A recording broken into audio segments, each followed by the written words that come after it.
Your agentic workflows are currently burning massive amounts of compute for like absolutely no reason. Yeah, it's pretty staggering when you actually look at the numbers. Right.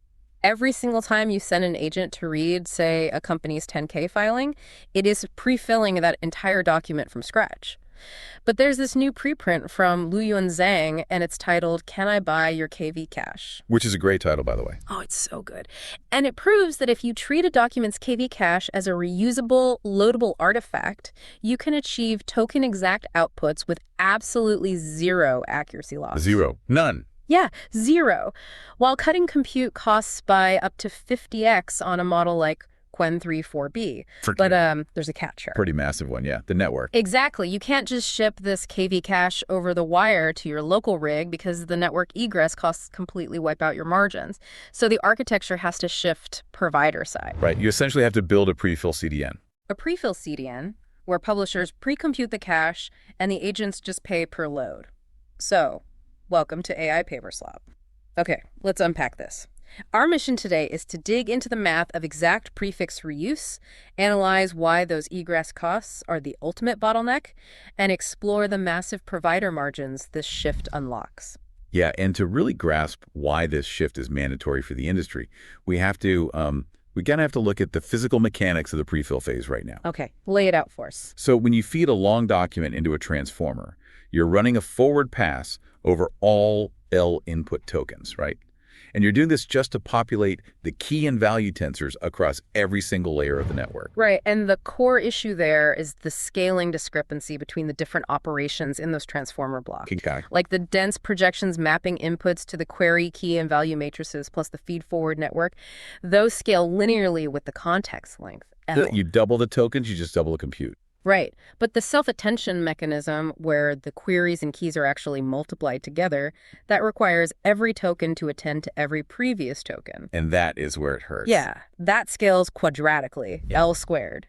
So as your input grows, the compute dedicated to self-attention during prefill just completely dominates your latency and your cloud bill. It becomes an asymptotic waste. Yeah. Especially now, because we're entering this era where you have, N agents performing N identical prefills of the exact same public document. Yeah. So the compute waste scales linearly with the number of agents, but it scales superlinearly with the length of the document itself. It's essentially like, okay, look at it this way. It's like sending 10,000 autonomous agents to read a super dense regulatory filing, but forcing every single one of them to hand copy the entire document word for word before they're allowed to read the first page. That's a perfect analogy, actually. It's just an absurd repetition of work. Right. Which is why the paper frames this around caching the compute itself, rather than a traditional CDN that just, caches static bytes like an HTML page. Yeah, it forces us to treat the KV cache as a first-class persistible artifact.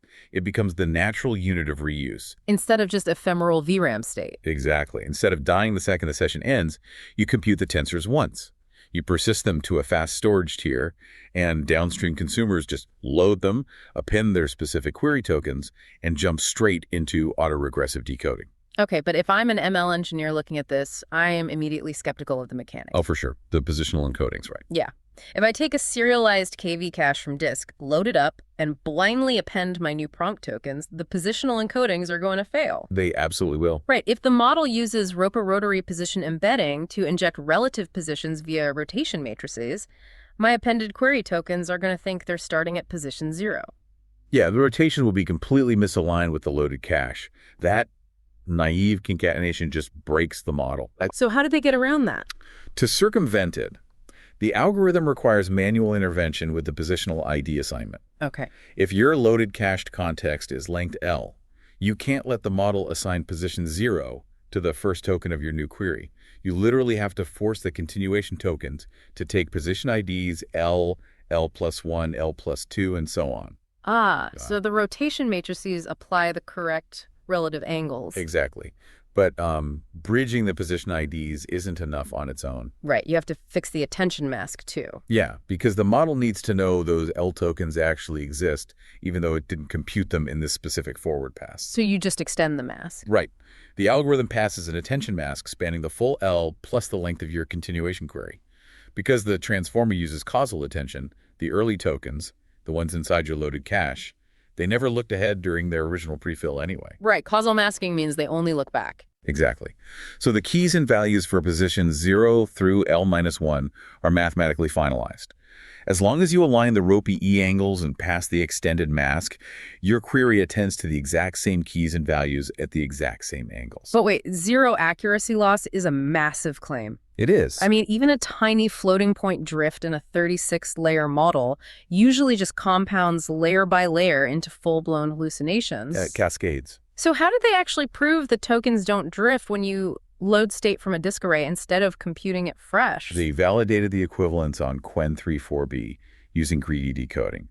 Out of a 24-token generation sequence, they got a perfect 24 out of 24 match. Wow, perfect match. Yeah, it didn't hallucinate or diverge in the slightest. And they even dug down to the raw logits level to compare the Knight's token prediction distributions. Yeah, what is the delta there? The max absolute logit difference they saw was like 0.02. Wait, 0.02, that's virtually nothing. That sounds way more like hardware non-determinism than an actual algorithmic flaw. You nailed it. The authors attribute that variance directly to the hardware backend. They ran these tests on an Apple M1 Pro using the Metal Performance Shaders backend. Oh, MPS. Yeah. Yeah, that introduces minor floating point non-determinism. Right, in its matrix multiplications across different runs. So that 0.02 difference is just a hardware artifact. Yeah. Algorithmically, the prefix KD you load is bit for bit identical to what a from-scratch run produces in memory. Okay, we have to clarify a really critical boundary here, though, for everyone listening.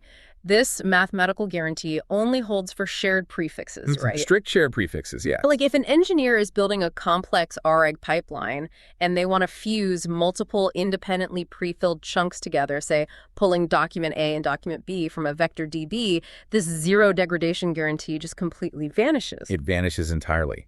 And that's because the tokens in document B never cross-attended to the tokens in document A during their independent prefills. Right. If you try to stitch their separate KV caches together, the attention matrix is structurally broken. I know prior work in this space, like CacheBlend, tries to solve this using selective recomputation. Yeah, CacheBlend is a good example. You recalculate a subset of the attention layers to repair those missing cross-attention links. But that introduces processing overhead, and it still causes minor quality degradation. Which is exactly what we're trying to avoid here. Right. This paper deliberately restricts its architecture strictly to shared prefixes, just to guarantee that exact zero degradation reuse. Okay, so we have the mathematical guarantee for shared prefixes. Let's look at the actual economics, because at the end of the day, compute savings pay the infrastructure bills. They sure do. They benchmarked Qwen34B in float 16 across different context lengths. How much compute are we actually shaving off by skipping the prefill? The scaling behavior is incredible, honestly. For a short context like 255 tokens, reusing the cache is 8.6 times cheaper in raw compute time. Okay, 8.6 is nice, but what happens when we push that out to a realistic standard? Like, say, a 3,774 token document. A 3,774 tokens reuse becomes 49.7 times cheaper. What? A 50x compute reduction just by loading the cache. Yeah, 50x. It's a direct consequence of that L-squared scaling law we talked about earlier. Right, the from-scratch prefill grows quadratically. Exactly. But a single continuation step, just taking your short query and attending over the already cached context, that grows linearly with respect to the cache size. So because the prefill penalty accelerates so much faster, the longer the document you cache, the larger the multiple of compute you save. Precisely.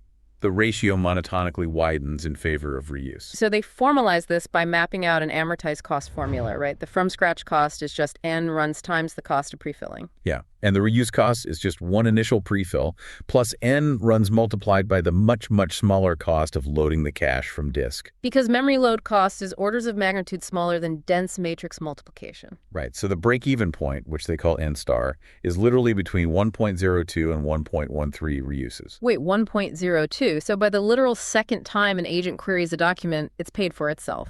Yes. By the second read, the compute savings have paid for the overhead of the initial caching. Everything past that is pure efficiency gain. Okay, here's where it gets really interesting, though. If we have exact output and we're saving 50x on compute for long documents, my immediate thought as a systems engineer is, let's build a peer-to-peer network. Oh, the distributed dream. Yeah, let me download the KV caches of popular ArcSIF papers locally, load them into my own GPU, and slash my compute times. But the physics of the network kill that entirely. Yeah, the physical size of the artifact makes it economically impossible. To map out why local downloading fails, they introduce a storage-aware cost model. Right. The total cost of reuse isn't just compute time. It's the initial prefill plus storage cost, plus n loads multiplied by the transfer cost. And they formalize that transfer cost as beta times S, right? Where S is the physical file size and beta is the network egress fee. Yep, and that beta term is the silent killer of this whole distributed idea. Let's plug the hardware numbers into that formula to see the damage. Take that 3,774 token document on the 36-layer Quen model. Okay. If we use grouped query attention in float 16, the resulting KV cache is 557 megabytes. Which doesn't sound huge, but if I try to ship a 557 megabyte file across AWS or GCP using standard commodity egress prices, which are around, 9 cents a gigabyte? usually, yeah. That single transfer costs roughly 4.9 cents. But the compute cost I just saved by skipping the prefill, that only equals about 1.9 cents. Yeah. Shipping the raw artifact physically loses you money. You're paying more for the bandwidth to download the cache than you would have paid to just rent the GPU time and run that L-squared prefill yourself. It's wild. But okay, if the 557 megabyte file is too massive to ship profitably, my first instinct is to compress it. Right, quantization. Yeah, we quantize model weights all the time to save VRAM. Why not just apply symmetric intake quantization to the cache, have the file size, and fix the margin? The authors actually tested that exact hypothesis. They ran symmetric intake quantization on a shorter 692 token context. And did it work? Mechanically, regarding size reduction, it worked perfectly. It halved the artifact from 102 megabytes down to 51 megabytes. Okay, but it broke the exactness, didn't it? It completely destroyed it. Why does having the precision ruin the token exact equivalence? It breaks down because of how KV caches handle outlier activations. In deep networks, certain attention heads produce massive outlier values like an order of magnitude larger than the surrounding values. Right. When you apply symmetric in-8 quantization, you're forcing those float 16 activations into a rigid, evenly spaced 8-bit grid. To fit the massive outliers into that scale, you lose precision on all the normal, smaller values. You essentially squash the distribution and clip all the nuanced signals. Precisely. And in a 36-layer network, those dequantization errors compound layer by layer during the autoregressive decode phase. The dot products become slightly skewed. So how fast did it drift? They found that the greedy continuation matched the float 16 path for only 16 out of 32 tokens. Wow, just 16 tokens and it breaks. Yeah, after 16 tokens, the accumulated error caused the attention mechanism to pick a different token. The output was still fluent text, but you lost the bit-for-bit reproducibility.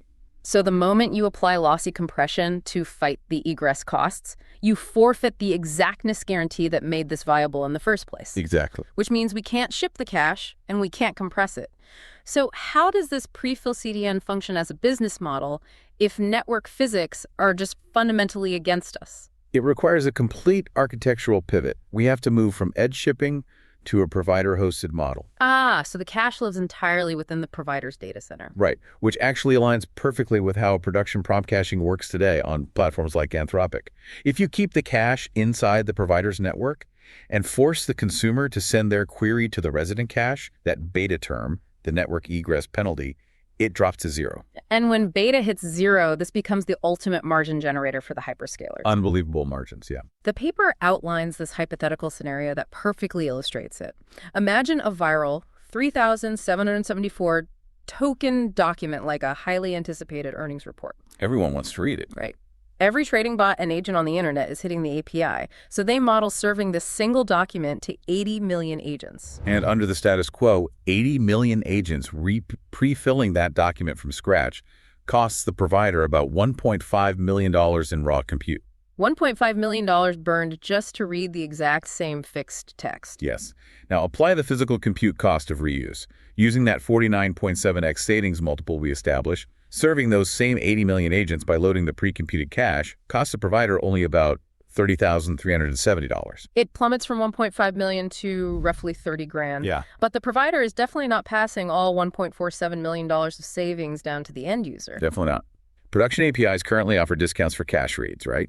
Usually it's around a 10x discount compared to fresh input tokens. Okay, so if the provider charges users based on that 10x discount floor, what do they pay? The users collectively pay $150,960. So the provider just charged the users over $150,000 for a service that physically only cost them $30,000 in electricity and compute. Pure margin. The delta between the 50x physical savings and the 10x consumer discount is just over 100 grand of pure profit per popular document. And the user still thinks they're getting a 90% discount. It is a massive value capture for the infrastructure layer. Right. But before everyone goes rewriting their serving layers, we really have to address the hard constraints. Right, what's the catch? The most glaring one is the model-bound constraint. If an agent developer buys access to a cache generated by a publisher using Longa 3, but their autonomous agent runs on Qwen, It's useless. completely useless. Because KV caches are strict dumps of the internal activation states of a specific architecture at a specific precision. You can't map a llama cache to a Qwen model because the layer counts and dimensions are totally different. You can't even map a Qwen Float 16 cache to a Qwen 8 model. Wow.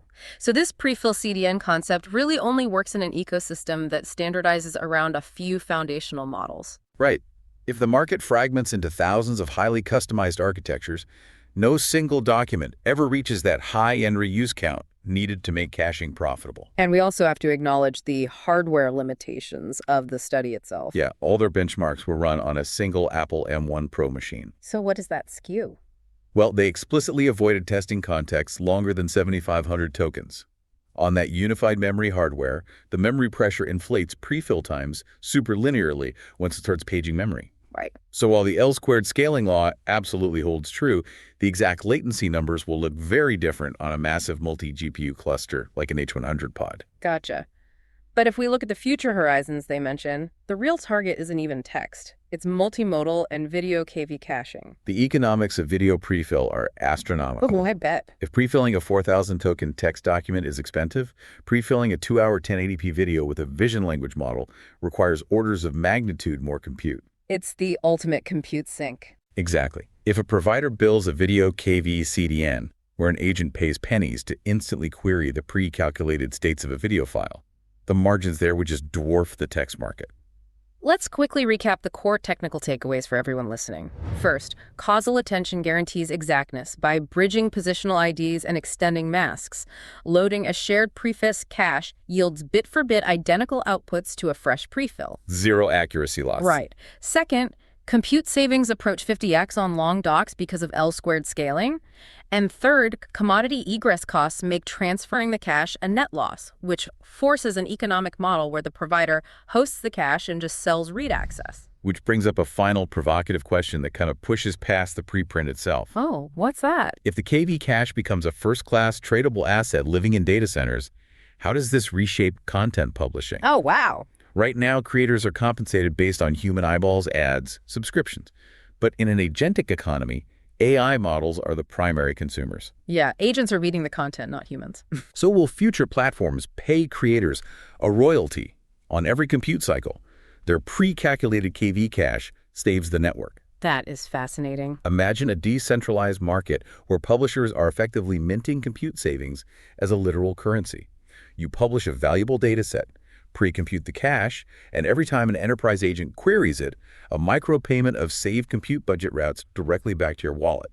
That fundamentally changes the unit of value for digital content from human attention to machine efficiency. That's incredible.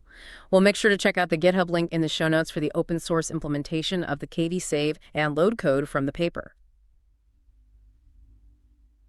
Thanks for listening to AI Paper Slop, and we'll catch you next time.